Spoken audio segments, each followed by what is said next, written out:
Having worked through the design thinking process with some real problems they brought to the table, participants from around the Interreg North Sea region of Europe began to contemplate the challenges that lay ahead.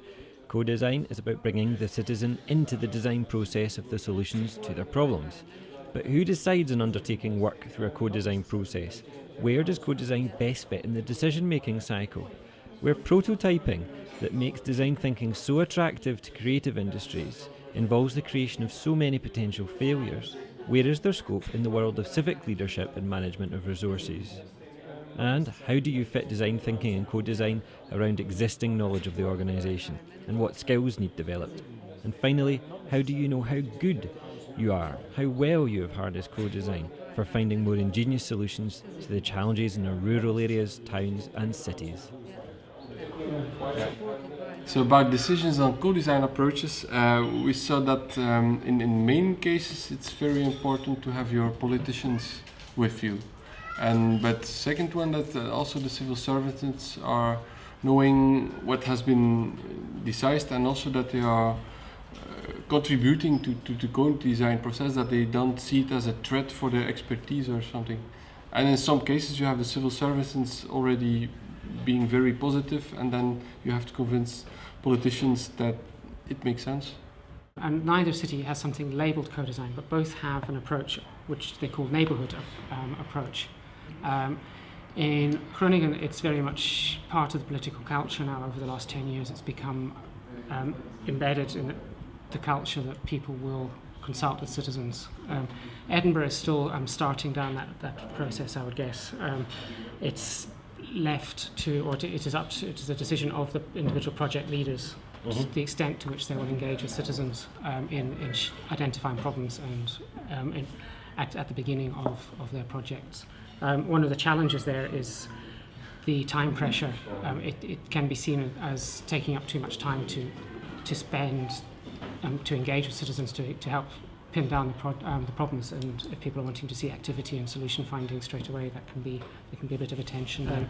I suppose leading from that, we could say that the experience of the finance department and the perceived success that came out of the customer journey mapping can give or start giving a positive story about the benefits of engaging with the customers and with the citizens and delivering value out of that. So maybe that's a way, just a slowly a ripple effect. Spreading out across the various departments in the city. We thought that it's very good to have citizens decide on agendas and priorities. Later on, if you really do on service development, it's good to have them engaged in terms of usability testing and all that kind of stuff, but the agenda setting is the most important one. We started with when is co-design not a good idea?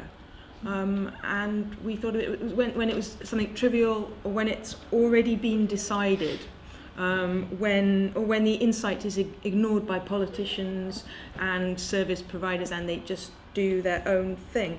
So on the spirit of that, we thought that the problems that did need co-design were wicked problems that people didn't know, that the answer wasn't obvious to, that really needed new input and new blood. And when is the best time in the policy process? We agreed with you guys that the beginning, the agenda setting, the collection of ideas, and we wondered how was the best way to make this happen so that the right people came together and that there was a theme without it being too restricted, too overscoped.